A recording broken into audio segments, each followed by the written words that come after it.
नमस्कार दोस्तों, मैं हूं अभिनव सिंह और सपनों की उड़ान में आप सभी का स्वागत है गोलियान में। और आज अंतिम प्रहार है ग्राफ और टेबल का। बहुत लोग मुझसे कह रहे थे समझ में ही नहीं आता। मुझे बहुत दुख है इस बात का जो लोग कहते हो, क्योंकि दोस्तों इम्पॉर्टेंट बात, सबसे बड़ी बात क्या है मालूम है? 20 नंबर का आएगा यार। तो अगर बहुत फ़ायदा दे देगा आपको एग्ज़ाम में, ये क्यों समझ नहीं आता? इतना अच्छे समझाता हूँ मैं। और उसके बाद जो लोग नए आते हो, सब्सक्राइब तो कर लिया करो कम से कम। पहले ही बोल दे रहा हूँ इसीलिए क्योंकि देखो अभी आगे बहुत कुछ करना है ना, इतने से काम होगा नहीं। बड़ा चैनल सब लोग सब्सक्राइब कर लेते हो, और हम लोग का जिसका सपोर्ट करना चाहिए उसका सपोर्ट किया करो, ठीक है? उसके बाद कोई कमी हो तो बताओ। मैं जितने समय में, कम समय में ज़्यादा सिखा देता हूँ आपको, वो कोई नहीं कर पाएगा। मैं जानता हूँ, मैं भी देखता हूँ, सब दुनिया मुझे अच्छे से देख रहा हूँ, मुझे मालूम है जितने कम समय में मैं ज़्यादा सिखा, क्योंकि टाइम इज़ मोस्ट इम्पॉर्टेंट, सबको ये मालूम है। तो आज मैं बहुत ज़्यादा हार्ड लेवल नहीं लिया हूँ उन लोगों के लिए। देखो ये 8वां क्लास है, मतलब इसके पहले 7 में ग्राफ और टेबल का बता चुका हूँ। इसको DI भी बोलते हैं, डेटा इंटरप्रिटेशन। बहुत सारे एग्जाम्स में आते हैं, इंपॉर्टेंट है ये, ठीक है? शुरू करते हैं, बातें करते रहते हैं। देखो इसमें कुछ है, बस देखने में हार्ड लगता है, रहता कुछ नहीं है। अभी सवाल, जब सवाल पढ़ा करो उसके बाद यहाँ देखा करो, कुछ नहीं रहता। जोड़, घटाना, गुणा, भाग और रेशियो रहता है, परसेंटेज, बस कुछ नहीं है। परसेंटेज में इतना अच्छे से सिखा दिया हूँ। 2-3 वीडियो परसेंटेज का अलग से बनाया हूँ मैं। प्लस ये जितनी भी ग्राफ और टेबल पढ़ाता हूँ सब में परसेंटेज रहता है, जानते ही हो, सब बताता हूँ। देखो जैसे लिखा क्या है क्वेश्चन, देखो स्टोर P, क्या लिखा है? स्टोर P द्वारा मई माह में बेची गई, ये क्या है कि कुछ पुस्तक हैं जो बेचे गए हैं, वही दिया है। ये स्टोर ऊपर देखो दिया हुआ है, ये है माह, ठीक है? कुछ लोग कहते हैं कि कलरफुल आपका नहीं रहता, तो कलरफुल से क्या मतलब है? पढ़ने से मतलब है। एग्जाम में कलरफुल मुश्किल है आना, ऑफलाइन एग्जाम होगा ना, तो इसे छाप देंगे ब्लैक एंड वाइट। कुल मिला के समझ में आना चाहिए, दिखना चाहिए अच्छे से, और क्या। तो स्टोर P द्वारा मई माह में बेची गई पुस्तकों की संख्या अनुमानतः, मतलब लगभग। स्टोर T द्वारा जुलाई माह में, पहले P द्वारा मई माह में देखो कुछ नहीं रहता इसमें। देखो मई है, ये है P द्वारा मई माह में 177 पुस्तकें बेची गई हैं, 177 पुस्तकें बेची गई हैं P द्वारा मई माह में। T द्वारा जुलाई माह में बेची गई पुस्तकों की संख्या से कितना प्रतिशत कम है, पूछ रहा है। T द्वारा जुलाई, ये है T, ये है जुलाई, सबसे नीचे है 249। देखो 249 बेची गई, इसमें पूछ रहा है कितना प्रतिशत कम। तो पहले कितना कम है ये निकालो, तो 9 में से 7 घटाओगे 2 हो जाएगा, है ना? यही तो पूछा है ना। देखो इसमें ये, इसमें है, जिसको समझ नहीं तो उनको बता रहा हूँ, बहुत सिंपल बात है। अब पूछ रहा है कितना परसेंट कम। परसेंट निकालने से पहले हमको संख्या निकालनी चाहिए कि आखिर कितनी संख्या कम है। तो 9 में से 7 घटाओगे 2 बचेगा, फिर 14, 4 है तो 14 बना दो, 14 में से 7 घटाओगे 7 बचेगा, बस हो गया, 72 बचा। मतलब 72 पुस्तकें कम बेची गई हैं, किससे? इससे 249 से। T जो जुलाई में भी, तो परसेंटेज निकालने क्या करते हैं? 72 पुस्तकें कम बेची गई, किससे? 249 से। फिर उसके बाद इसमें गुणे 100 कर देते हैं, ये हो जाता है परसेंटेज। बात सिंपल सी है। उसके बाद यहाँ लिखा है अनुमानतः, मतलब लगभग। तो इसमें ज़्यादा कैलकुलेशन से बचने के लिए दोस्तों इसको हम 250 मान लेते हैं, 249 को। तो 5 25, 50 से काटोगे तो 5 25, 5 दूना, यहाँ 2, देखो 50 से जब काटोगे आप, 50 पंचे 250 होता है, और 50 दूना 100 होता है।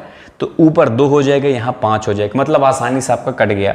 उसके बाद 72 दूना 7 दूना 14, 144 होता है, तो 145 लिख दो। तो 145 समझ लो बटे 5। देखो 5 दूना 10, 45, 5 29 आया, 29 आया। ये देखो 29 आ भी रहा है डायरेक्ट, हाँ कि नहीं? लगभग पूछा भैया, डायरेक्ट 29 भी आ गया, आसानी से एकदम आ गया। तो इस तरह से करेंगे। अब आगे बढ़ जाते हैं। अब ये देखो स्टोर P द्वारा अप्रैल तथा जून माह में बेची गई पुस्तकों की कुल संख्या तथा, देखो पहले इसको समझ लो, P द्वारा अप्रैल जून, ठीक है? P ये है अप्रैल, देखो ये अप्रैल, ये जून।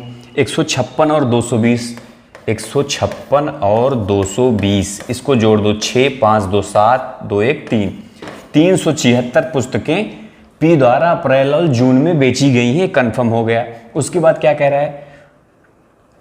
तथा स्टोर टी द्वारा मई जुलाई, टी ये है मई भैया, मई और ये जुलाई, इसको भी जोड़ दो। पूछा क्या है? अनुपात पूछा है, सिंपल सी बात है। ये 376 हो गया, इसको भी 215 और 249। देखो 5 2 7, 4 1 5, 2 2 4, ये आ गया 376, ये आ गया 376 और ये बटे 457 है ना, यही तो आया।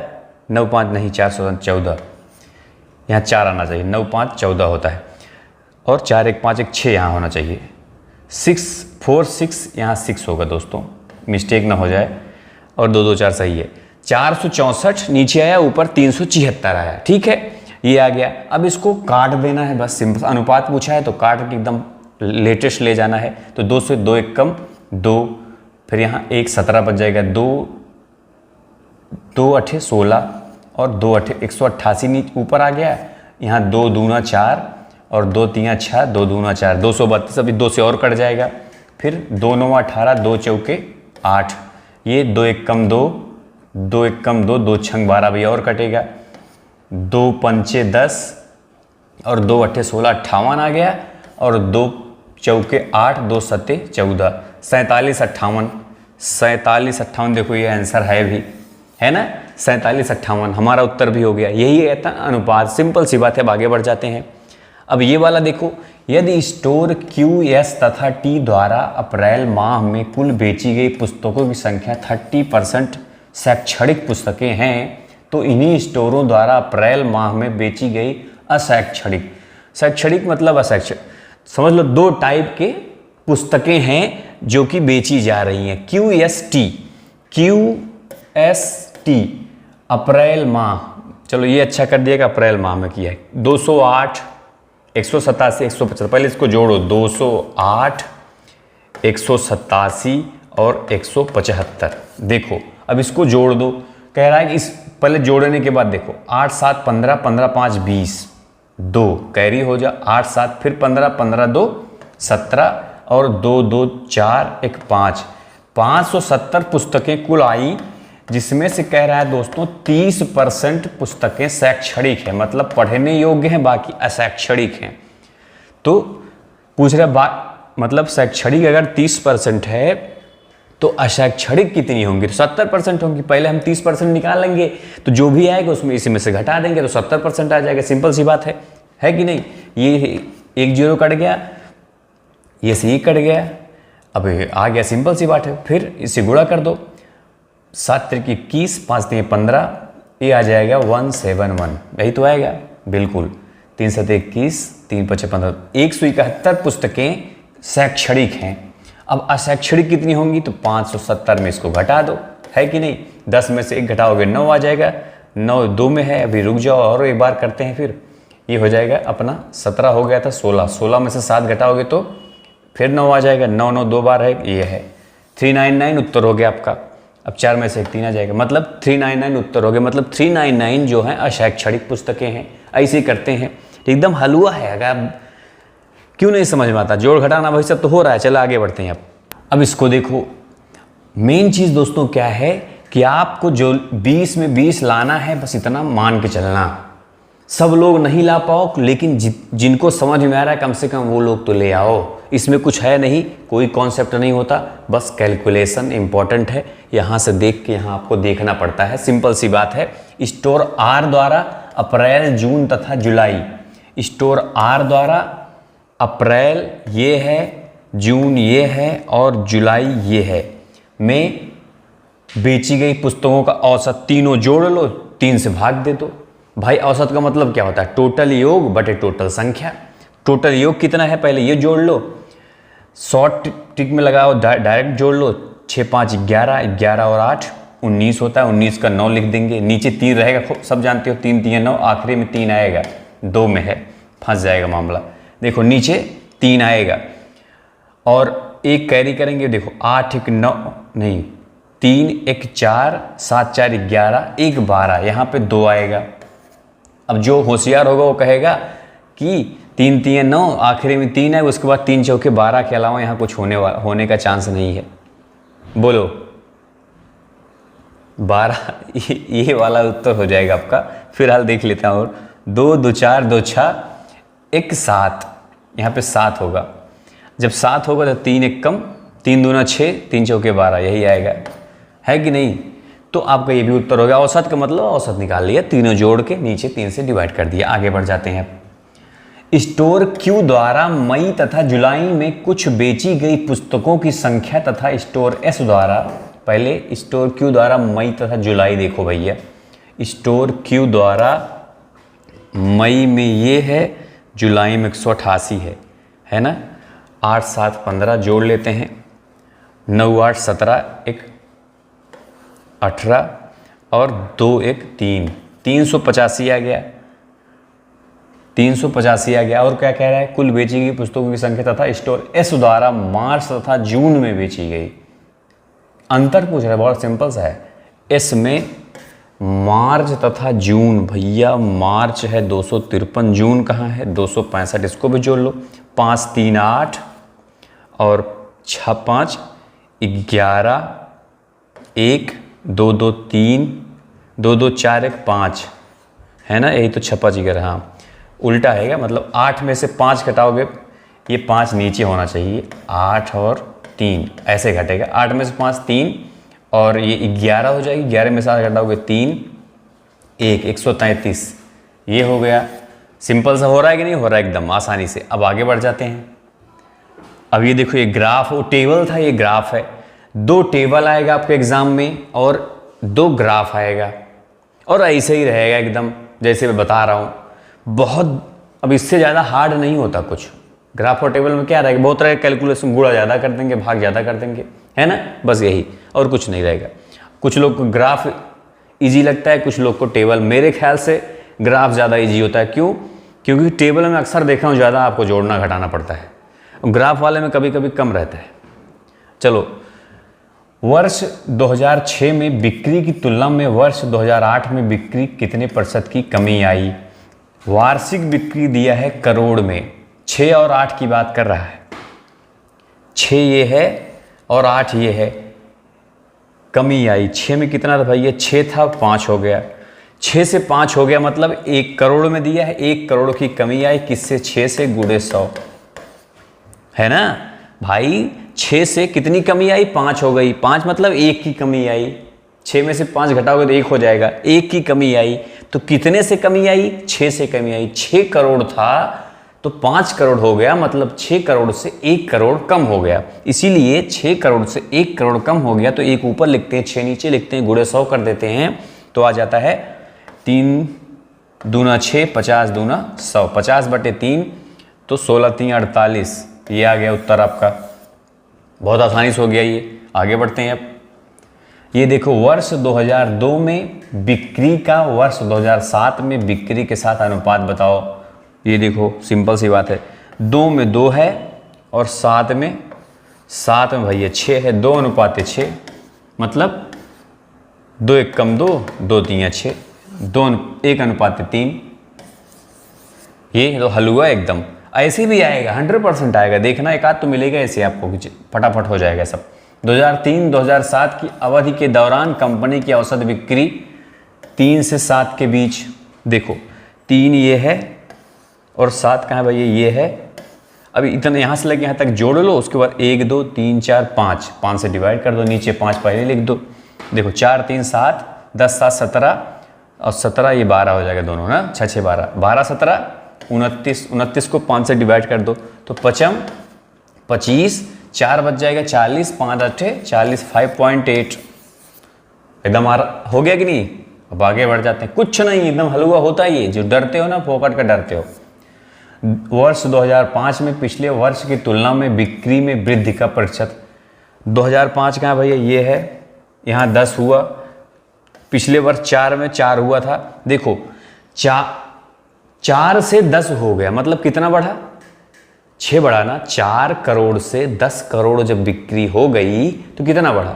6 करोड़ बढ़ा। तो 6 बढ़ा, कितने से बढ़ा? 4 से बढ़ा, गुणे 100, ये हो गया, इसे कहते हैं प्रतिशत। 25 चौका 100, 25 छक्का 150, 150% बढ़ा भाई। 4 से जब 6 बढ़ रहा है, मतलब है कि 4 का 100% 4 होता है, तो 6 बढ़ा है मतलब 150% बढ़ा, साफ साफ नजर आ रहा है, कुछ टेंशन ही नहीं इसमें। अगला देखते हैं, वर्ष 2005 से वर्ष 2008 तक कुल बिक्री करोड़ में कितनी है। देखो अब 2005 से 2008 तक कुल बिक्री कितनी है, ये तो आपको करना है भाई, ये तो मैं नहीं कर पाऊंगा, ठीक है। इसको देख लो ध्यान से, 2005 से लेकर 2008 तक कुल बिक्री, सब लोग बताना, जो कहते हो नहीं आता वो लोग पक्का बताना इसको देखो कर पाते हो कि नहीं। क्या कह रहा है, 2005 से लेकर 2008 तक कुल बिक्री कितनी है। जो लोग कह रहे थे ना मुझसे कि मुझे समझ में नहीं आता, वो लोग कम से कम इसे तो करके दिखाओ, और ये तो पक्का कर लोगे, मुझे उम्मीद है। जब ये कर लोगे तो सब धीरे धीरे कर लोगे, है कि नहीं। देख लो, सिंपल सी बात है। तो बस दोस्तों, 2 लिया था मैं, एक ग्राफ और एक टेबल।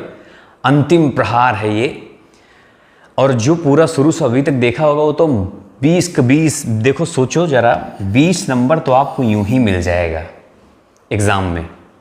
उसके बाद 80 बचा है। अब 80 में से 10, 5 रीजनिंग, 5 मैथ में पूरा पढ़ाए हो, जानते हो ना, 30 ये मिल जाएगा, बचेगा 70। और 70 में से दोस्तों जो भी पा गए, 40 भी अगर पा गए आप, तो कोई माई के लाल आपको फेल नहीं कर सकता है। 70 में से 40 भी पा गए तो भी, थोड़ा बहुत कम भी रहेगा तो भी पास हो गए। मैं उससे नीचे कहता नहीं, क्योंकि आप ज़्यादा से ज़्यादा कोशिश करना, उससे नीचे कहूँगा तो आप ढीले पड़ जाओगे। जितने ज़्यादा ले पाओ लेने की कोशिश करना, ठीक है। तो बस दोस्तों, इस क्लास में इतना ही। बताना मुझे क्लास कैसी लगी, और जो लोग नए होते हैं ना, सब्सक्राइब कर लेना आगे के लिए। मैं बहुत सारे, अभी बहुत कुछ करना बाकी है, जानते हो ना, अभी मेरी शुरुआत है ये। अभी मैंने शुरुआत किया हूँ कंपटीशन में, बहुत काफ़ी दिनों बाद वैसे शुरू किया मैंने। पढ़ता था, अब पढ़ाना तो पहली बार मतलब शुरू किया हूँ। कंपटीशन एग्ज़ाम जितने भी हैं आगे में चलता रहेगा, और मेरे साथ जो जुड़ा रहेगा उसको फ़ायदा होना तय है, इतना जान लेना। किसी भी एग्ज़ाम में हमेशा जुड़े रहना। अगर देखो नौकरी पाना है तो साल के 365 दिन जो पढ़ता है ना, उसी को नौकरी मिलती है। बस रूल है यही, जॉब पाने के रूल यही है कि जो 365 दिन पढ़ता है, एग्ज़ाम कब है उससे मतलब नहीं है। जो रोज़ पढ़ता है, बस ज़्यादा नहीं, 1-2 घंटे यार। सब किसान के, मैं जानता हूँ सब किसान के बेटे, कोई सब करोड़पति थोड़ी हैं कि एसी लगा है कमरे में। मैं जानता हूँ मेरे हालात जैसी हुई, खेत में भी थोड़ा बहुत काम करना है, गाय भैंस है उसको भी देखना है ना। तो 1-2 घंटे आराम से डेली, मैं जानता हूँ सबकी लाइफ ऐसी होती है। लड़कियाँ जो हैं उनको भी घर का भी थोड़ा बहुत खाना पीना, मम्मी की मदद, ये वो बहुत सारी चीज़ें होती हैं, है कि नहीं। तो सब करना होता। जो 12-12, 15-15 घंटे कुछ नहीं, डेली जो पढ़ता है 365 दिन 2-2 घंटे, 3-3 घंटे, ज़्यादा नहीं, उसको सक्सेसफुल होने से कहाँ कौन रोक पाया आज तक। और जो एग्ज़ाम से 15 दिन बचता है, फिर एकदम पागल हो जाता है, वही यूट्यूब पर मैराथन क्लास 12 घंटे की, 15 घंटे की, तो ये लोग कहाँ सफल हो पाते हैं। यही रूल है, ये सीक्रेट है सक्सेस का जो मैंने बताया आपको। तो बस दोस्तों, इस वीडियो में इतना ही, फिर मिलते हैं नेक्स्ट क्लास में। और आप लोग मुझे क्वेश्चन ज़रूर भेजना यार। सब लोग इंस्टाग्राम फेसबुक फॉलो किए कि नहीं, मुझे सब लोग फॉलो कर लेना जाके। अभिनव सिंह 177, अभिनव सिंह 177 ऐसे लिखोगे, मुझे अभिनव सिंह लिखोगे तो मैं यही शायद मिलूँगा आपको। तो मुझे फॉलो करके मुझे भेजना ज़रूर, ठीक है। सब लोग वहाँ पे क्वेश्चन जल्दी से भेजने की कोशिश करना जिनका भी एग्ज़ाम है, ताकि मैं उसको तुरंत सॉल्व करूँ। फर्स्ट मीटिंग जिसका है, सेकेंड मीटिंग उनको हेल्प मिल सके। भेजोगे कि नहीं सब लोग, भेजना मुझे, ठीक है। मिलते हैं फिर नेक्स्ट क्लास में। फिर सभी को ऑल द बेस्ट और बेस्ट ऑफ लक। फिर मिलते हैं, तब तक के लिए जय हिंद, जय भारत।